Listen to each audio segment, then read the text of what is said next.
11월 24일 화요일 황장수의 뉴스 브리핑 시작하겠습니다. 오늘 첫 뉴스는 민노총의 폭력 집회에 대해서 하겠는데요. 먼저 어제 제가 제 방송을 봐주시는 분들 때문에 정말로 피곤하고 귀찮은 일들이 많이 생김에도 불구하고 의지를 가지고 한다 이렇게 하니까 어제 보니까 캐나다, 브라질, 뉴질랜드, 미국, 본토, 하와이, UAE, 모스코바, 싱가폴 등지에서도 다 보고 있다면서 힘을 내라고 여러분이 댓글을 올려주셨습니다. 이제 아프리카에서만 보시는 분이 나오시면요, 전 세계 모든 대륙에서 제 방송을 해외에 계신 우리 국민들께서도 열심히 보고 계신다 이렇게 말씀드릴 수가 있겠습니다. 아프리카에서 보시는 분이 있으면요, 인터넷 사정이 안 좋더라도 댓글 좀 올려주십시오. 예. 박 대통령이 어제 귀국하셨는데요. 김영삼 전 대통령 장례식장에 다녀오셔가지고 오늘 국무회의를 했는데 불법 폭력, 법치 부정하고 정부를 무력하는 의도에 대해서 악순환을 끊어야 되겠다고 매우 강하게 언급을 했습니다. 즉 대통령이 부재 중인 지난 14일 그때 나가셨죠. 광화문 집회에 대해서 이 불법적인 폭력 행위는 대한민국의 법치를 부정하고 정부를 무력화시키려는 의도라고 생각한다 라고 이야기하면서 배후에 불법을 조정하고 폭력을 부추기는 세력들을 법과 원칙에 따라서 엄중하게 처리해서 불법과 폭력의 악순환을 끊어내야 된다 이렇게 이야기를 했습니다. 그래서 이 박 대통령은 이번 폭력 사태는 상습적인 불법 폭력 시위 단체들이 사전에 조직적으로 치밀하게 주도했다라는 정황이 곳곳에서 드러나고 있다. 또 대통령이 다 하신 이야기입니다. 구속영장이 발부된 민노총 위원장이 시위 현장에 나타나서 나라 전체를 마비시킬 수 있다는 것을 보여주자면서 폭력 집회를 주도했고 대한민국 체제 전복을 기도한 통진당 부활을 주장하고 이석기 전 의원 석방을 요구하는 정치적 구호까지 등장했다면서 우려를 표했습니다. 이어 불법 폭력 집회 종료 후에도 수배 중인 민노총 위원장은 경찰의 추적을 피해 종교단체에 은신한 채 2차 불법 집회를 준비하면서 공권력을 우롱하고 있다. 이 같은 불법 폭력 행위는 대한민국의 법치를 부정하고 정부를 무력화시키려는 의도다. 남과 북이 대치하고 있는 상황에서 우리나라에서 이런 일이 일어나는 것은 묵과할 수 없는 것이고 전 세계가 테러로 사상자를 내고 이 테러 단체에 대해 여러 가지로 제재가 가해지고 있는데 이 불법 시위가 우리나라에서 만연하는 것은 국민의 생명을 위협할 수도 있는 거다. 그러면서 IS도 지금 복면 시위를 하고 있는데 서울 도심에서 폭력 시위를 앞장서는 사람들이 복면 시위를 하고 있다는 부분도 강경 대응을 하겠다는 입장을 밝혔습니다. 얼굴을 감추고 수배 중인 상황에서 공권력을 무시하고 계속 불법 집회를 주도하는 것은 정부로서 결코 묵과할 수 없는 일이다. 정부는 국민을 불안에 몰아넣고 국가 경제를 위축시키고 국제적 위상을 떨어뜨리는 불법 폭력 행위를 뿌리 뽑기 위해서 강력한 대책을 마련해서 대응해 나가야 한다. 그리고 국무위원들한테 비상한 각오를 가져라. 이번에야말로 배후에서 불법을 조정하고 폭력을 부추기는 세력들을 법과 원칙에 따라서 엄중하게 처리해서 불법과 폭력의 악순환을 끊어야 할 거다. 이렇게 주문을 했습니다. 자, 대한민국 대통령 중에서 불법 폭력 시위에 대해서 이토록 강경하게 입장을 밝힌 사람이 없습니다. 국무회의에서 이야기한 것은요, 수석 비서관 회의가 아니라 장관들, 총리, 부총리 이런 분들도 불법 폭력 시위에 대해서 적당히 넘어가지 마라라고 경고를 한 것이다. 이렇게 저는 보는데요. 자, 경제를 이렇게 어렵게 한다. 이 부분에 대해서 오늘 조선일보에서 기사가 났습니다. 폭력 시위 한 번에 주변의 식당들이나 상가가 피해가 48억이라는 겁니다. 저 한번 보십시오. 지난 14일 날 저 그 광화문에 있었는데요. 차량 다 통제됐고 그래서 도심에 아예 차량을 몰고 가는 분은 못 갔습니다. 그 다음에 지하철도 통제가 많이 됐습니다. 그게 한두 시간도 아닙니다. 서너 시간이 그런 일들이 벌어지고 또 밤에 거의 12시 가까이 폭력 시위가 난무했는데 그러면 한 4, 4시경부터 시작해서 한 8시간을 그랬는데 그 피해가 서민 자영업자들한테 얼마나 크겠습니까? 그래서 국민 불편까지 감안한 심리적 피해는 한 838억 정도 추산이 되고 5년간에 17조를 날린 꼴이고 차량 정체에 이 기름값만 해도 1억쯤 더 들어간다는 겁니다. 그래서 이런 시위를 갖다가 벌이는데도 불구하고 지난 5년간에 시위군 1909명이 재판에 넘겨졌는데 실형은 딱 4명 받았고요. 광우병 때도 구속이 14명이 됐는데 실형은 아무도 없었습니다. 실행률이 0.2%고 무죄율은 21%입니다. 외국에서는 경찰을 미국에서는 때리면 무조건 보석도 안 되고 구속시켜서 실형을 때립니다. 영국에서는 경찰차를 부수면 폭동죄로 취급받아서 중형이 처벌됩니다.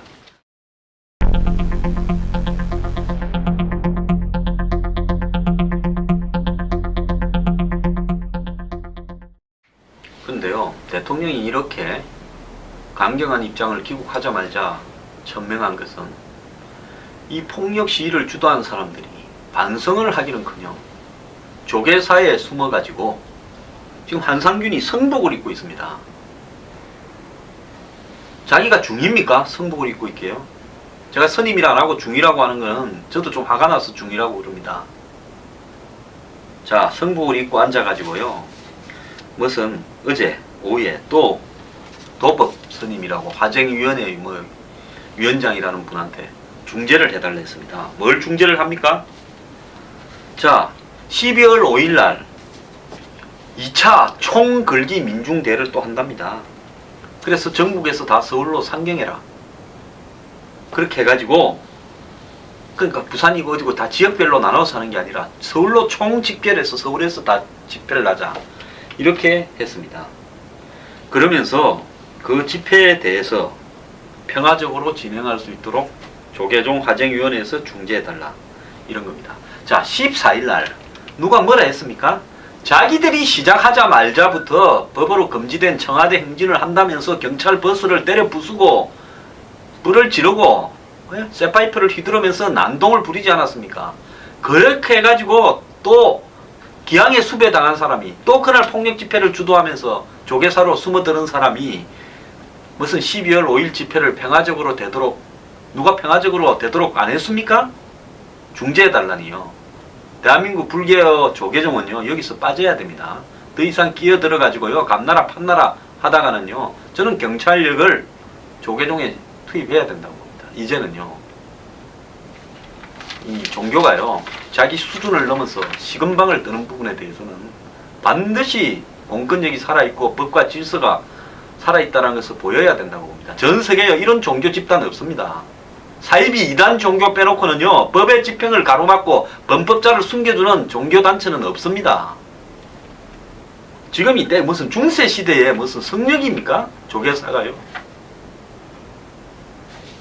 그래서 무슨 또 도법 스님 하는 이야기도 웃깁니다.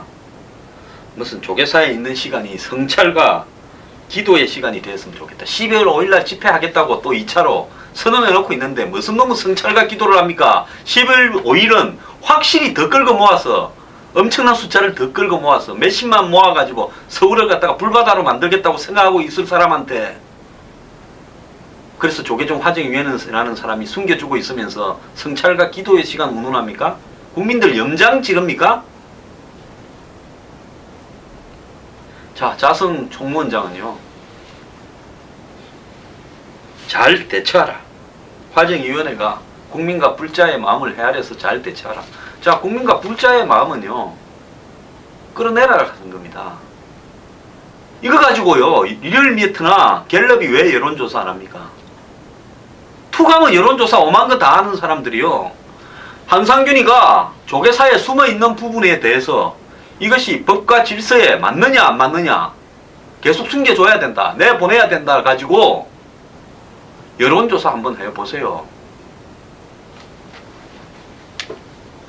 자, 그러고는 총무원장은요 24일날 스페인에서 한국 종교 지도자 협의가 주관하는 행사가 있어서 또 글로 간다고 또 나간답니다. 이분은 잠깐 들어오셨다가 결제하고 또 잠깐 나갑니까? 그래서요, 이 지금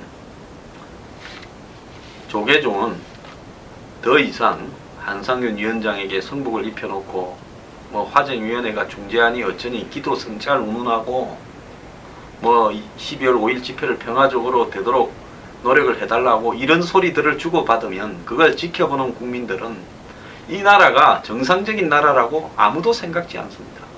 저는 박 대통령이 이야기 잘했다고 생각합니다.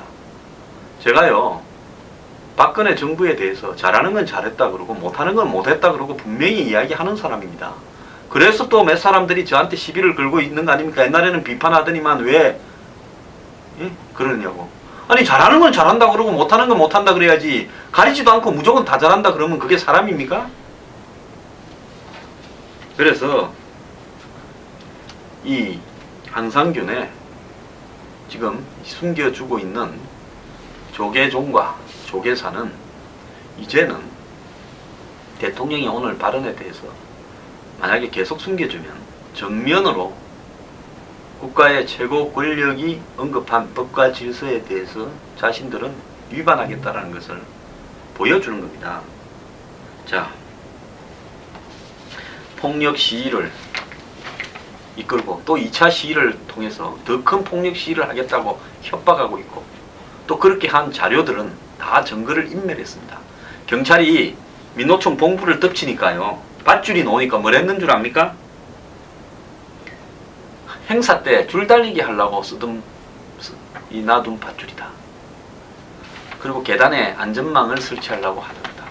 손도끼가 나왔습니다. 손도끼는 뭐라 했을까요? 여러분들 생각하는 대로입니다. 캠핑용이다. 무전기는 주었는데 경찰한테 돌려주지 못한 것이다. 그 무전기 뒤에요, 경찰의 이 비밀 무선 코드 번호까지 다 있더라는 거 아닙니까? 그래서 붙여놨네. 그리고 서류를 파쇄하는데 19만 원이 들었고요. 당일날 서류 문서 파쇄 차량들이 며칠 전부터 있었다는 겁니다. 민노총 본부 앞에. 그러니까 남한테 서류가 얼마나 불법 서류가 많았는지 19만 원이나 들여가지고 서류 파쇄까지 했다.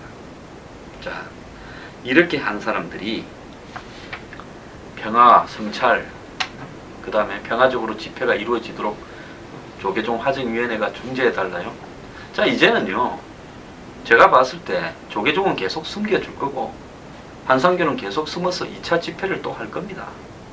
자, 이제는요, 정말로 정부가 이 법이 살아있다는 걸 보여야 되는 겁니다. 자, 지금 박근혜 정부가 국사교과서 국정화 문제, 노동개혁하겠다, 이것밖에 더 있습니까? 뭔 쟁점이 있습니까? 박근혜 정부가 국민의 자유와 질서를 탄압합니까? 박근혜 정부가 국민들의 생존을 위협합니까? 기본적인 질서가 억압되고 있습니까? 권리가 뺏기고 있습니까? 뭐 때문에 폭력 집회를 하는지에 대해서 설명이 가야 될 거 아닙니까?